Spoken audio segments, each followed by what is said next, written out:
Tahimik ang kapitbahayan sa Lancaster Boulevard ng gabing iyon. Kumislap ang mga ilaw sa kalye sa mga nakaparadang sasakyan at ang mahinang ugong ng isang malayong highway ang tanging tunog na bumabasag sa katahimikan. Gayunpaman, sa loob ng isang maliit na apartment may isang kakilakilabot na nangyayari. Nanatiling nakabukas ang isang ilaw kahit hating gabi na. Kalaunan ay maaalala ng mga kapitbahay ang mga mahinang ingay. Isang kalabog, marahil isang mahinang sigaw. Pagkatapos ay katahimikan. Pagkalipas ng ilang oras, isang figura ang lumitaw. May kargang mabigat sa gabi. Mabilis siyang kumilos, masistema, na parang sinusunod ang isang planong matagal ng pinag-iisipan. Pagsikat ng araw, ang apartment na dating pinagtatawanan ng 3 maliliit na bata ay nakatayo ng nakakatakot. Nakasara ang mga kurtina, nakakandado ang pinto sa harap, at ang babaeng lumaban ng maraming taon upang protektahan ang kanyang sarili at ang kanyang mga anak na lalaki ay wala na. Ang nangyari sa loob ng bahay na iyon noong mga unang oras ng Agosto 10 ay malapit ng mabuo sa isa sa mga pinakanakakakilabot na kaso ng Lancaster. Isang kwento ng kontrol, takot at ang desperadong huling aksyon ng isang lalaking tumangging bumitaw. Nang umalis si Sheila Elizabeth Cabrera sa Peru, dala niya ang parehong pag-asa na ibinahagi ng milyon-milyon na nagsisimula ng isang bagong buhay na malayo sa kanilang tahanan. Ang pag-asa ng kaligtasan, katatagan at pagkakataon. Nais niyang ibigay sa kanyang mga anak ang lahat ng bagay na hindi niya kailanman natamo. Ang paglipat sa Estados Unidos ay hindi lamang isang pagbabago ng bansa. Ito ay isang malaking hakbang ng pananampalataya. Dumating siya na may mga pangarap, lakas ng loob at determinasyon ng isang ina na bumuo ng isang kinabukasan mula sa simula. Sa edad na 33, nakamit na ni Sheila ang karamihan sa kanyang mga inaasam noon. Sa Lancaster, California, kilala siya bilang isang mapagmahal na ina sa 3 batang lalaki, edad 9, 6 at 4. Isang babaeng walang pagod na nagtrabaho upang matustusan sila. Madalas na pinag-uusapan ng mga kaibigan at kapitbahay ang kanyang init at pagkabukas palad. Siya ang uri ng taong nakakaalala ng mga kaarawan, nagdadala ng pagkain sa iba kapag sila ay nahihirapan, at nagawa pa ring ngumiti sa kabila ng kanyang sariling mga hamon. Inilalarawan ng mga malalapit sa kanya si Sheila bilang isang debotong ina at isang tapat na kaibigan. Ipinagmamalaki niya ang maliliit na detalye. Naghahanda ng mga lutong bahay na pagkaing Peruvian para sa kanyang mga anak, tinutulungan sila sa mga gawain sa paaralan, at pinalamutian ang kanilang maliit na apartment sa Lancaster Boulevard gamit ang mga larawan, drawing, at makukulay na palamuti na nagpaparamdam sa kanya na parang nasa bahay lang. Sa kabila ng kanyang limitadong kakayahan, lumikha siya ng isang espasyo na puno ng tawanan at pagmamahal. Ngunit sa likod ng pakiramdam ng katahimikan at normalidad, may mas madilim na nangyayari. Si Jomar Cabrera, ang kanyang asawa, ay tila isang mapagmalasakit na katuwang mula sa labas. Ngumiti siya sa publiko, gumanap bilang isang ama, at nagbigay ng impresyon ng isang matatag na lalaking may pamilya. Ngunit sa likod ng mga saradong pinto, ibang-iba ang buhay. Bago pa man lumipat sa Estados Unidos, naghain na si Sheila ng ulat sa Peru na inaakusahan siya ng pang-aabuso. Ayon sa kanyang ina, na nakatira pa rin sa Lima, sinaktan siya ni Jomar, inabuso, at sinaktan pa ang kanilang bunsong anak. Natakot para sa kanya ang mga nakakaalam nito, ngunit itinago ni Sheila ang karamihan sa kanyang sakit. Tulad ng maraming kababaihan sa kanyang sitwasyon, umaasa siyang magbabago ang mga bagay-bagay kapag nagsimula na sila ng bagong buhay sa ibang bansa. Sa kasamaang palad, hindi tumigil ang karahasan. Sinundan lang siya nito sa California. Napansin ng mga kaibigan ang mga pagbabago kay Sheila. Ang kanyang masayang enerhiya ay nagsimulang maglaho, napalitan ng tahimik na pagkahapo. Nakangiti pa rin siya, tumutulong pa rin sa iba, ngunit tila mas malayo ang kanyang mga mata. Kalaunan ay sinabi ni Elizabeth Rousseau, isa sa kanyang malalapit na kaibigan, sa mga investigador na pakiramdam ni Sheila ay nakakulong. Nagbanta si Jomar na kukunin ng mga bata kung iiwan niya ito. Isang takot na nagbuklod sa kanya sa loob ng maraming taon. Kahit sa gitna ng takot na iyon, nanatiling mabait ang puso ni Sheila. Tinulungan niya ang kanyang mga kapitbahay sa maliliit na gawain, nagbahagi ng mga kwento tungkol sa kanyang pagkabata sa Peru, at nagsalita tungkol sa mga pangarap niya para sa kanyang mga anak na lalaki. Nais niyang lumaki silang mapayapa, napapaligiran ng pagmamahal. Ang mag-aral, maglakbay, mamuhay ng malaya. Ang pangitaing iyon ang nagpanatili sa kanya kahit na ang mga pader ng kanyang pagsasama ay nakapaligid sa kanya. Pagsapit ng tag-araw ng 2025, nakapagdesisyon na si Sheila. Pinahina siya ng mga tao ng pang-aabuso at hindi na niya kayang mabuhay sa takot. Sinimulan niyang planuhin ng mabuti ang kanyang pagtakas. Nag-iipon ng pera, tahimik na nakikipag-usap sa mga kaibigang pinagkakatiwalaan niya at naghahandang maghain ng diborsyo. Plano rin niyang isumbong si Jomar sa mga awtoridad sa Lancaster. Determinadong protektahan ang kanyang mga anak na lalaki magpakailanman. Noong Agosto 9, tinawagan niya ang kanyang mga magulang sa Peru at sinabi sa kanila ang lahat. Sinabi niyang handa na siyang umalis at pupunta sa pulisya. May dala ang kanyang boses na takot at pag-asa. Takot sa maaaring mangyari kung malaman niya at pag-asa na sa wakas ay makakapagsimula na siya muli. Malinaw na naalala ng kanyang ina ang tawag na iyon. Ito na ang huling pagkakataon na maririnig niya ang boses ng kanyang anak na babae. Sa loob ng kanilang apartment lumalaki ang tensyon. Alam ni Jomar kung ano ang darating. Para sa kanya, hindi matiis ang ideya ng pagkawala ng kontrol. Kalaunan ay sinabi ng mga kaibigan na tila malayo at galit siya noong mga araw bago nawala si Sheila. Ang hindi alam ni Sheila ay nakapagdesisyon na siya. Kung hindi niya ito mapapanatili sa ilalim ng kanyang kontrol, sisiguraduhin niyang walang ibang makakagawa nito. Nang gabing iyon, nagbago ang lahat. Agosto 9, 2025, ang huling araw na may makakita kay Sheila Cabrera na buhay. Noong mga unang oras ng Agosto 10, habang natutulog ang kanyang mga anak sa malapit, isang kakilakilabot na pangyayari ang naganap sa loob ng kanilang apartment sa Lancaster.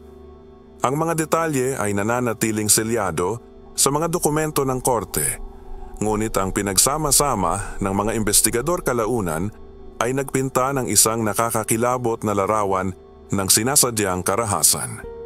Inakusahan ng mga taga-usig na pinatay ni Jomar Cabrera ang kanyang asawa sa loob ng bahay na kanilang tinitirhan kasama ang kanilang 3 anak na lalaki.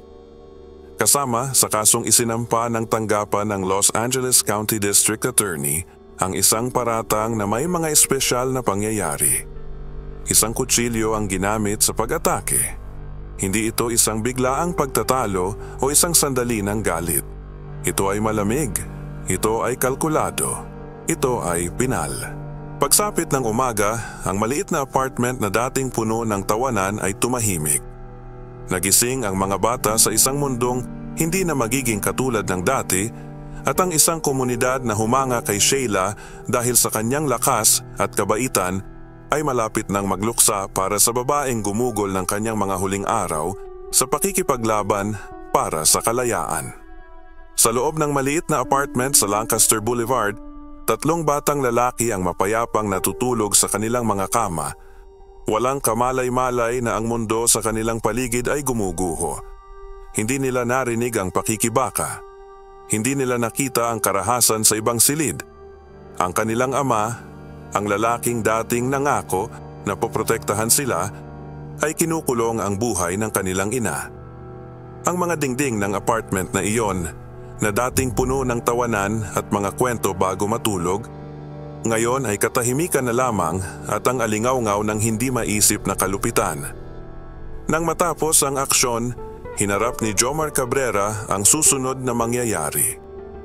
Ang lalaking gumugol ng mga taon sa pagkontrol sa kanyang asawa sa pamamagitan ng takot ay bumaling na ngayon sa pagkontrol sa kung ano ang mangyayari sa kanyang katawan. Kalaunan ay sinabi ng mga investigador na ang sumunod ay hindi kaguluhan, kundi isang nakakagambalang pagpapakita ng kaayusan. Binalot niya ang katawan ni Sheila sa isang malaking piraso ng tela, itinupi ito ng mahigpit at sinigurado upang itago ang anumang bakas ng kanyang ginawa. Ang parehong material na iyon ay kalaunan ay naging isang mahalagang piraso ng ebidensya na eksaktong tumutugma sa nakita sa footage ng surveillance na nagbukas sa kaso. Sadya siyang gumalaw, hindi tulad ng isang taong nagpapanik pagkatapos ng isang biglaang karahasan, kundi tulad ng isang lalaking sumusunod sa isang plano. Kalaunan ay maaalala ng mga kapitbahay ang mga mahinang ingay noong mga unang oras ng umaga. Pagsasara ng mga pinto, isang bagay na kinakaladkad. Pagkatapos ay ang tunog ng isang sasakyan na umaandar. Sa katahimikan ng kapitbahayan na iyon, ang pinakamaliit na tunog ay dumaan sa tahimik na hangin. Bandang 2:40 ng umaga, isang kapitbahay na pauwi mula sa isang night shift ang nakapansin ng kakaiba. Tahimik ang kompleks, madilim ang ilaw sa parking lot, ngunit isang lalaki ang gising. Si Jomar, nililinis ang trunk ng kanyang pilak na sedan. Tumigil siya, nalilito. Sa oras na iyon, walang dahilan para sa sino man na nasa labas na gawin iyon. Ang hindi niya namalayan ay nasasaksihan niya ang simula ng isang pagtatakip. Kalaunan ay kinumpirma ng mga investigador na hindi niya namamalayang nakita niya ang isang lalaking naghahandang itago ang katawan ng kanyang asawa. Dumating ang mahalagang sandali makalipas ang ilang oras nang makuha ng mga detektib ang kuha mula sa kalapit na Ring doorbell camera. Sa magaspang na itim at puting video na may oras na 4:00 ng umaga, makikita ang isang figura na kinakaladkad ang isang malaki at mabigat na bagay na nakabalot sa tela sa bangketa. Ang pagsisikap sa kanyang mga galaw, ang paraan ng kanyang pagpupumilit na buhatin ito ay hindi mapagkakamali. Ang bagay na iyon ay si Sheila Cabrera. Ang kuha ay kalaunan ay naging sentro ng investigasyon sa pagpatay. Malamig at hindi maikakailang patunay ng huling pagtataksil. Ilang sandali pa, itinaas ng lalaki ang balot at pinilit itong ipasok sa trunk ng kotse. Isinara niya ang takip, naglakad papunta sa driver's side at nagmaneho palayo sa gabi. Ang kanyang ruta ay magdadala sa kanya palabas ng Lancaster at patungo sa madilim at palikulikong mga kalsada patungo sa Angeles National Forest. Isang malawak na bahagi ng ilang na sumasaklaw sa mahigit 700,000 ektarya ng mabatong kanyon at bangin. Sa araw, ito ay isang lugar na may tahimik na kagandahan, ngunit sa ilalim ng takip ng dilim, madalas itong ginagamit bilang tambakan ng mga marahas na krimen. Ang pag-iisa, ang matarik na bangin, ang walang katapusang lupain. Ito ang perpektong lugar para mawala ang isang tao. Nagmaneho si Jomar papasok sa kagubatan. Dumadaan sa matatalim na liko at makikipot na kalsada hanggang sa makahanap siya ng isang lugar na hindi niya makita. Doon, sa malamig na hangin ng madaling araw, binuksan niya ang baul at inilabas ang balot. Tahimik ang kagubatan. Walang dumaan na mga ilaw sa harap. Walang nakakita sa susunod niyang ginawa. Hinila niya ang katawan ni Sheila papunta sa gilid ng isang matarik na pilapil at itinulak ito. Ang katawan nito ay bumagsak sa gitna ng mga bato at palumpong at napahinga sa dilim sa ibaba. Ang babaeng dating kasama niya sa bahay, sa pagkain, sa buhay. Ang ina ng kanyang 3 anak ay iniwan na parang isang itinapong bagay.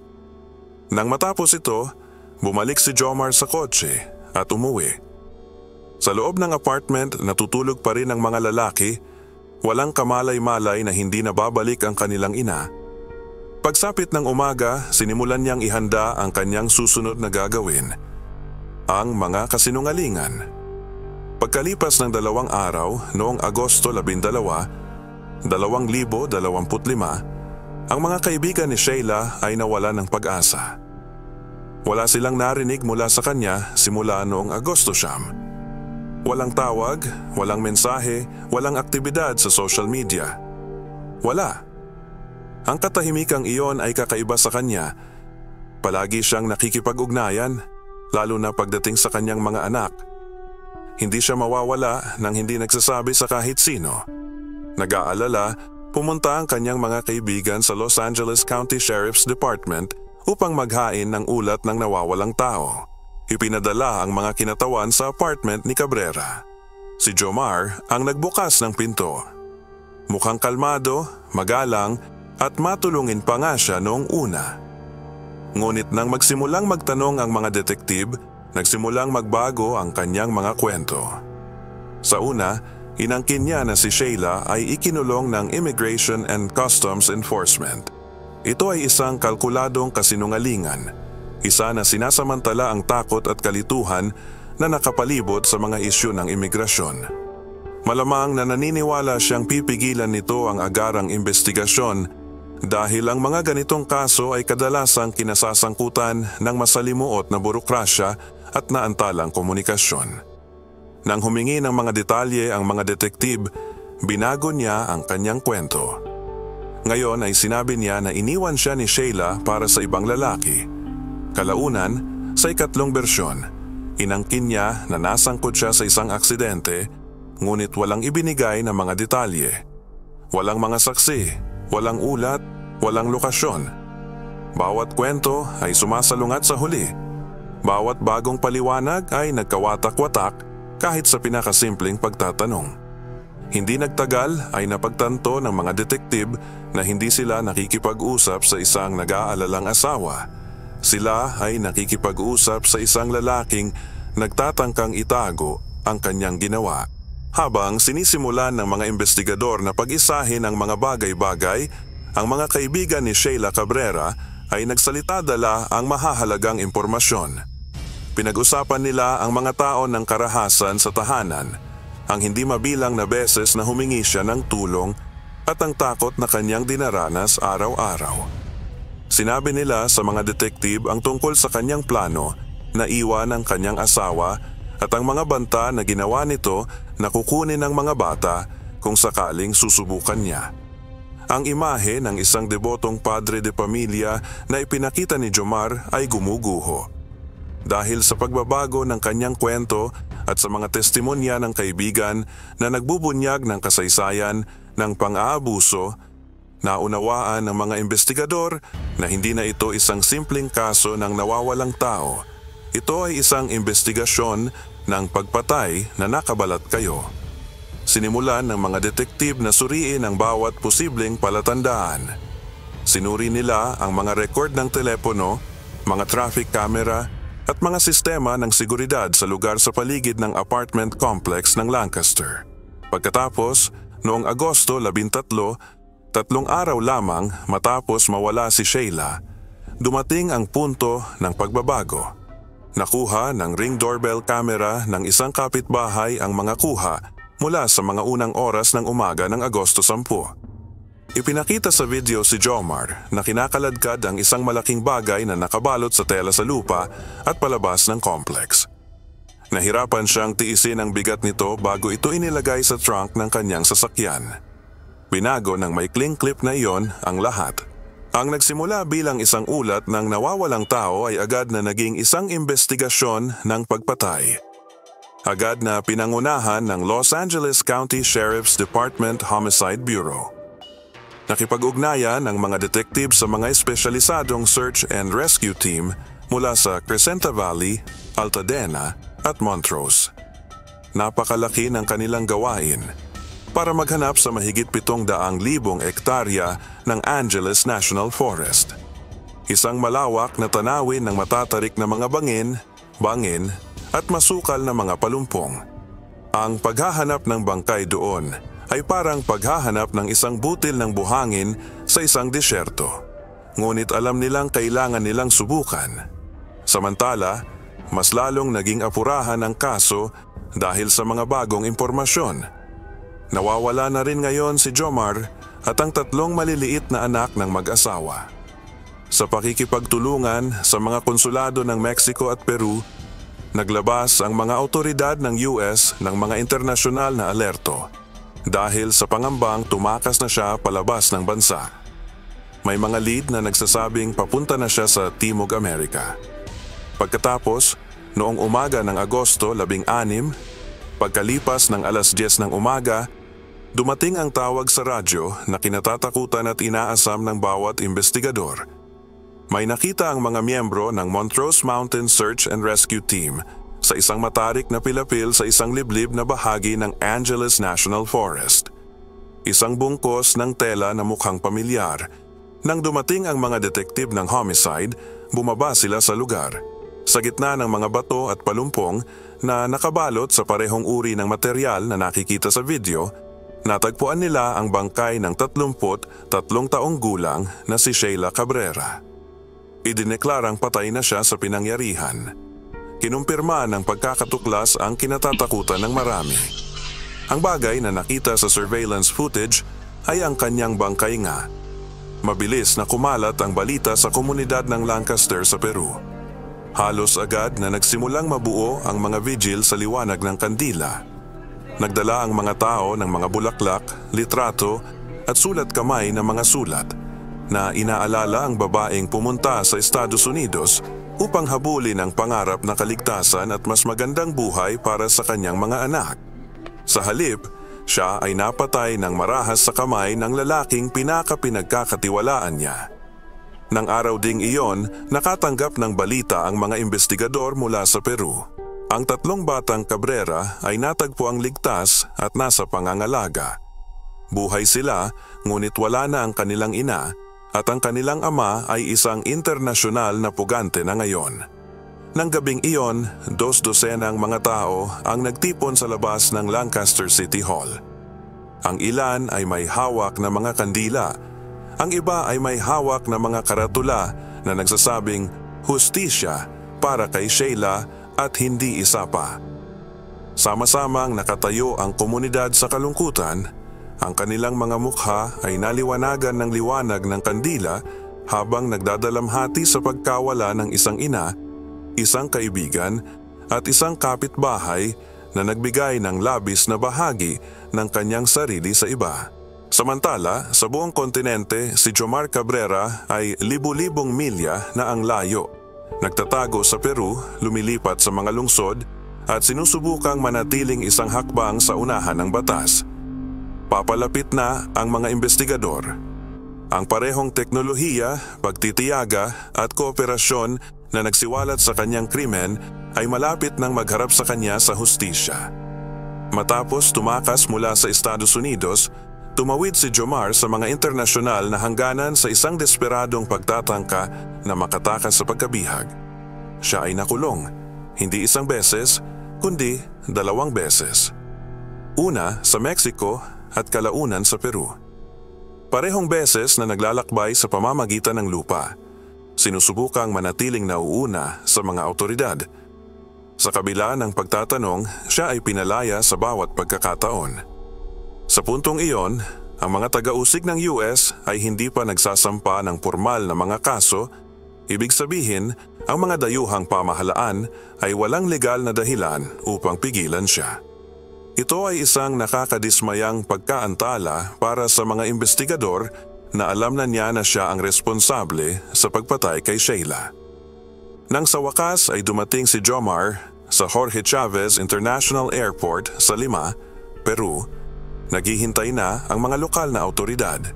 Siya ay pinahinto, tinanong, at ang 3 maliliit na batang kasama niya sa paglalakbay ay dinala sa ilalim ng protective custody. Gayunpaman, nang walang formal na utos ng ekstradisyon o nagsampa ng mga kaso sa US, walang awtoridad ang pulisya ng Peru na pigilan siya. Malayang nakaalis ang lalaking pinaghihinala ang pumatay sa kanyang asawa habang ang kanyang mga anak ay ibinigay sa mga opisyal ng kapakanan ng bata. Sa mga sumunod na araw, ang kaso ay nakakuha ng atensyon sa Estados Unidos at Peru. Kumalat ang kwento ni Sheila sa social media at mga outlet ng balita, kung saan marami ang nagtatanong kung paano makakalaya ang kanyang pumatay habang nagdadalamhati ang kanyang pamilya. Ang Ministeryo ng Ugnayang Panlabas ng Peru na nakikipagtulungan sa mga opisyal ng konsulado ng US ay mabilis na kumilos upang matiyak ang kaligtasan ng mga bata. Sa loob ng ilang araw, ang 3 batang lalaki ay inilipad palabas ng 5, dumaan sa Mexico City at pinauwi sa Los Angeles, kung saan sila muling nakasama ang kanilang lola sa ina, si Helga Rosa. Para kay Helga, ito ay isang nakakadurog ng pusong muling pagsasama. Ligtas ang kanyang mga apo, ngunit ang kanyang anak na babae ay tuluyang nawala. Samantala, sa kabilang panig ng kontinente, ang mga taga-usig sa Los Angeles County ay kumikilos ng buong bilis. Ang mga detektib mula sa Los Angeles County Sheriff's Department Homicide Bureau ay nagtipo ng daan-daang pahina ng ebidensya. Ang video ng pagmamatyag, mga pahayag ng saksi, mga natuklasan sa forensic mula sa apartment, at mga ulat sa kasaysayan ng karahasan sa tahanan ni Sheila. Noong Agosto 21, ang kasong iyon ay iniharap sa tanggapan ng District Attorney para sa formal na pagsusuri.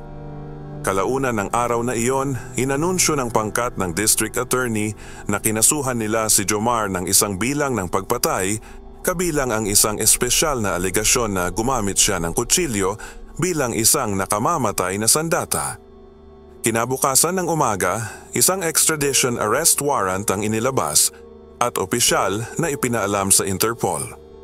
Isang red notice na mahalagang isang international wanted alert ang ipinamahagi sa buong mundo na kinilala si Jomar bilang isang pugante na inakusahan ng homicide. Ang kaso ay naging pangunahing prioridad para sa parehong US Department of Justice at Peruvian National Police.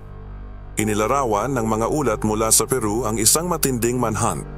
Sinusubaybayan ng mga ahente ang mga galaw sa Pan American Highway, sinusuri ang mga hotel at transportation hub, at malapit na nakikipag-ugnayan sa mga tanggapan ng Interpol sa Mexico at Estados Unidos.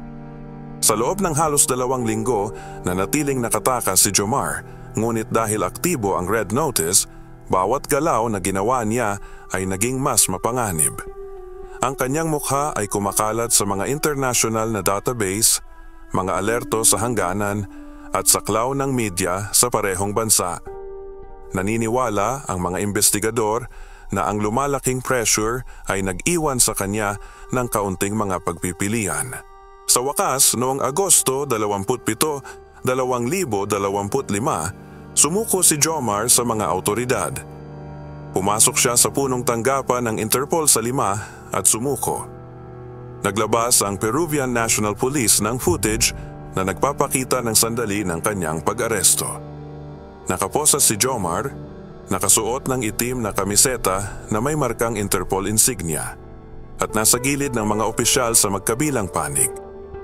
Blanko ang kanyang ekspresyon, nakayuko ang kanyang ulo habang kumikislap ang mga kamera at inihahatid siya palayo ng mga opisyal.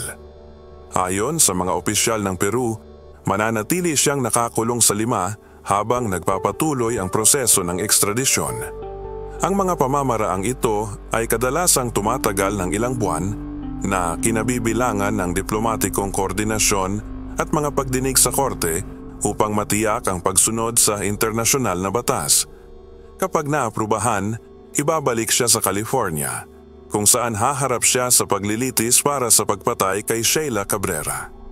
Kung mahatulan, si Jomar Cabrera ay nahaharap sa pinakamataas na sentensya na 26 na taon hanggang habambuhay na pagkakakulong. Para sa pamilya ni Sheila, ang mahabang paghihintay para sa hustisya ay malayo pa sa katapusan, ngunit pagkatapos ng mga buwan ng takot, paghahanap at dalamhati, sa wakas ay may pag-asa na ang lalaking sumira sa kanyang buhay ay papanagutin. Nagsimula na ang mahabang paglalakbay pauwi para sa hustisya para kay Sheila Elizabeth Cabrera. Isang paglalakbay na pinasigla ng pagmamahal ng isang ina na nagtungo sa Amerika upang maghanap ng kapayapaan at ng isang komunidad na ayaw kalimutan ng kanyang kwento.